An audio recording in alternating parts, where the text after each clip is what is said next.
Unaweza ukatuambia kwa ufupi what inspired you kuventure kwenye hii kitu? Okay, well, first of all, what inspired me is my gender. Your gender? Yeah, like For reals?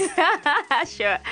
Kwa sababu kwanza darasani tuligraduate I think kama watu 42. Yes. Lakini katika hao wanawake tulikuwa 7. Okay, and then that makes me think like ina maana wanawake wote yani like wanawake 7. Unajua, I was like okay, I have to do this. Na watu wengi wasichana wengi tunakuwa tunaogopa na tunakuwa okay, no, this is not for me.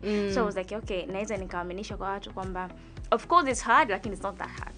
It is hard, but it's doable. Yeah, it's doable. Yeah. Okay. Sure. Yeah, That's okay. amazing. So that's what inspired me. Like, okay, I can do this. I can naweza nikatumia hii elimu ambayo nimepata kutumia na hizi platform ambazo tumepata ku inspire watu wengine na kuelewesha watu wengine.